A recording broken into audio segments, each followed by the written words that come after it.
Hello and welcome to the show. I'm here on Forza Horizon 2 with another rally car build, and my vehicle today is the Rally Raid Beetle.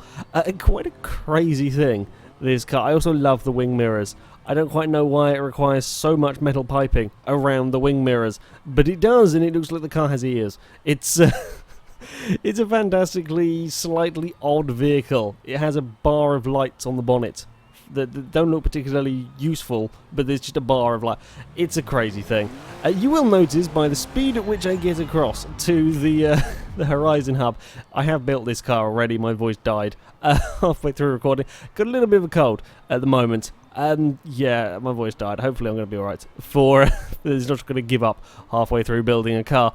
Right, I shall show you what I did with the vehicle. Right, now, as per normal with this series, the rules are the cars must be four-wheel drive. The Beetle starts off as rear-wheel drive. Making it four-wheel drive shouldn't be giving the car too much of a trouble. Even though the Beetle is a relatively short wheelbase, I'm not expecting too much troubles on the twitchy front. If the car was front-wheel drive, like when we had the original Mini Cooper, when that ran, it was front-wheel drive. When you tend to make them four-wheel drive, they go unhappy. If it starts off as rear-wheel drive and you make it four-wheel drive, like the Fiat 595 that was even tinier wheelbase, they tend to be okay. They tend not to become horrible twitchy monsters. So I've got some fingers crossed on that one. So yeah, the car has to be four-wheel drive. It has to have the Storm Island Rally tyres, which it does. The off-road suspension. I mean, let's face it, this car was the off-road gearbox as well, so we've got some decent short gear ratios. And the off-road suspension for this vehicle does not change it by a huge amount. I mean, it starts off as a pretty sort of high-riding off-road car. I mean, it's an off-road racing vehicle. So yeah, it starts off with pretty high suspension. The rally one, I don't think going to change a huge amount on the car. Now, as far as other parts go, brakes. Yes, we want brakes. You want big brakes for stopping of the vehicle. I've also included the race front and rear anti-roll bars. Tyre widths are not too bad on this car. They're not the best, but they're also not the worst I've seen. 265s on the rear. I think it's 235s. There we go.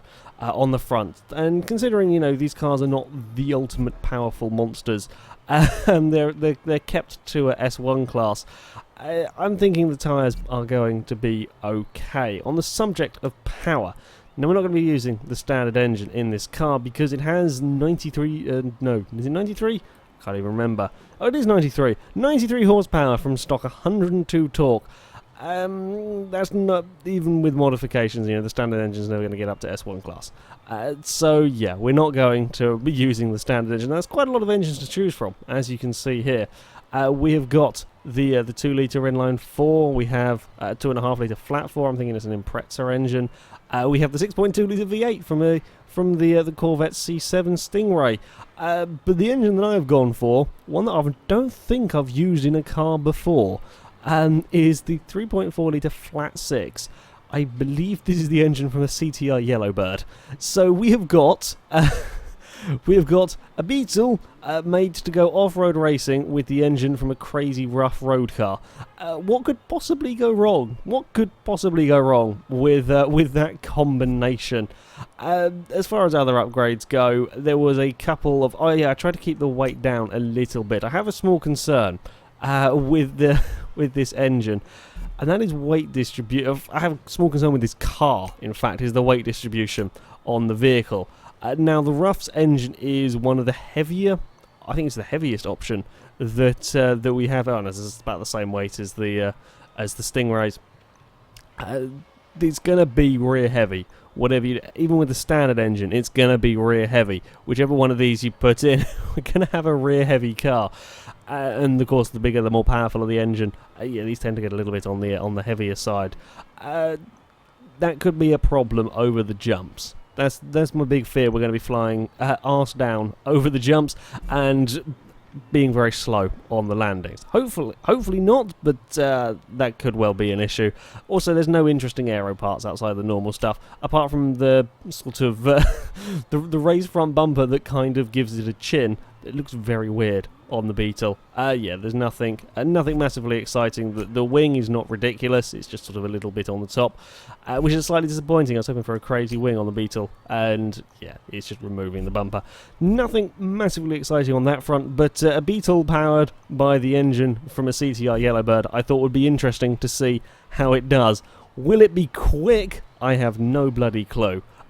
It could be fast. Power to weight ratio is pretty good.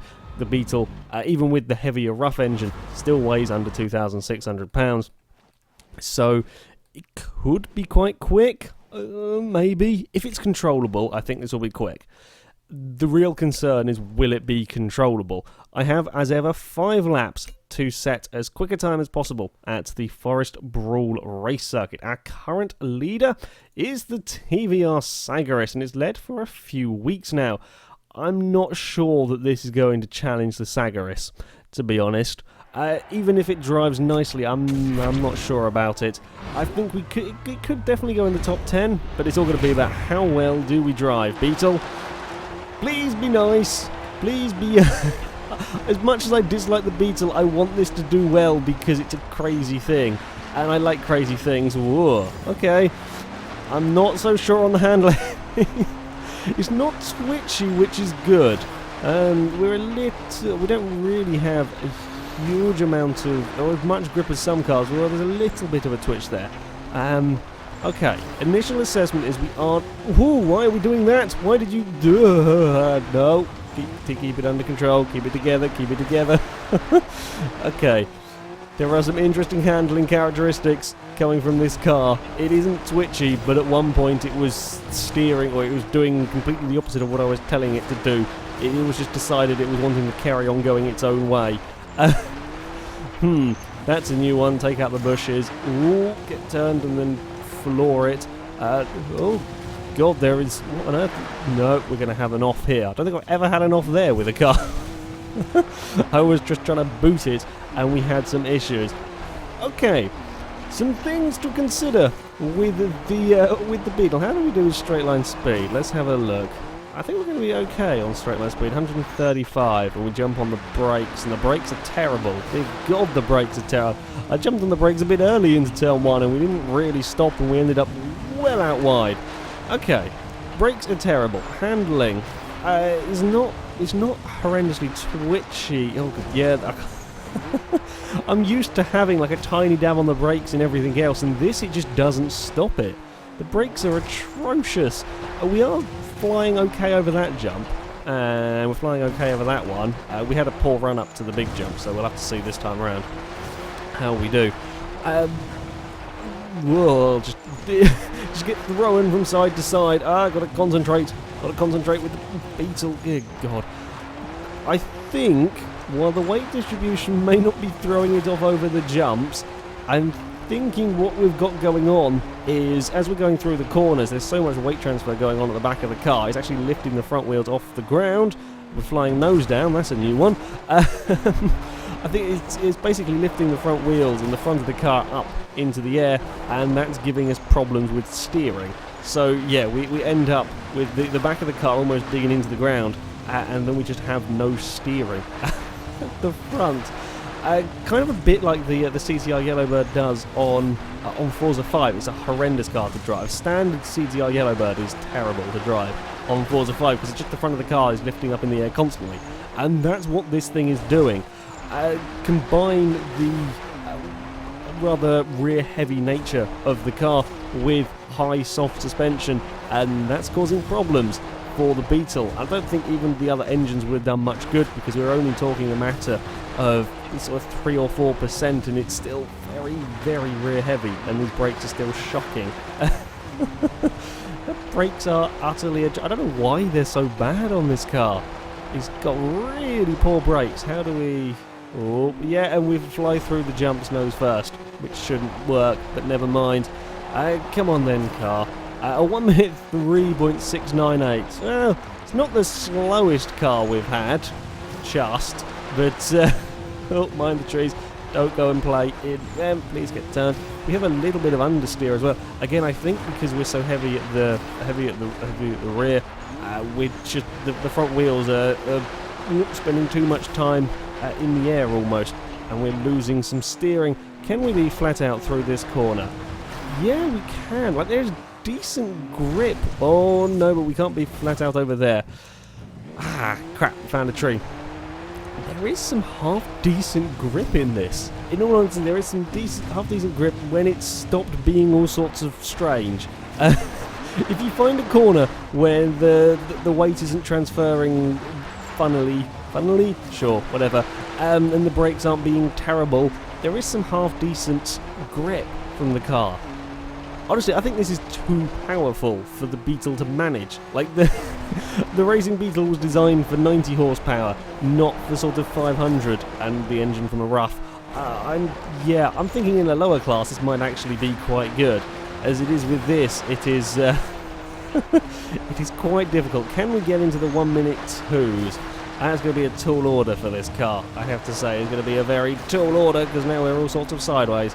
That's not where we want to be. We'll try and be neat round here. There we go. That's a bit better. Through that corner, across the jump. Well, we're not too bad on the landings. We could be flat out through there. It's then trying to get it lined up for the next few jumps. That's the interesting thing. You get good skill change with this car. I want to say that much. Oh, I couldn't steer the vehicle anymore. Oh, and then we're getting chucked and bounced, and we're going to go for a spin. Oh, we saved it. We didn't technically spin. Apparently, it was an awesome 180. This is a terrible, terrible car. Probably one of the worst vehicles I've driven. There is certainly a glimmer of hope for the Beetle. I will give it that. There is a glimmer of hope for it. Certainly in lower classes, I think this thing might get away with it when there's less power and less speed to worry about. But as it is, it's just too much power and too much weight over the rear. It's too heavy at the back of the car, and it throws it about so much. It's so difficult to get it around the corner properly. If you do get it around the corner properly, it does seem like there is a half-decent grip here. It's not particularly twitchy, but yeah, that wonky weight distribution and soft suspension, put them together and you get all sorts of trouble. The Beetle is not going to be my rally car of choice. It sets a time 1 minute 3.6, which puts it into 20th place. It beats the Subaru Brat and the Mini Monster thing. It goes slower than that crazy 65 Mini Cooper. Yeah, it's just too rear heavy. The Beetle is a ludicrous car. It deals with the jumps relatively well, even though it does go a bit nose down over the big one, which I'm not sure that should quite make sense, but yeah, it's too much power. Lower classes, I think this could be okay, but with this much power, this much speed, it just becomes too hard to drive it around the track, to keep any control of this ludicrous vehicle. Anyway, that is it for this video, guys. So thank you very much for watching, and until next time, goodbye.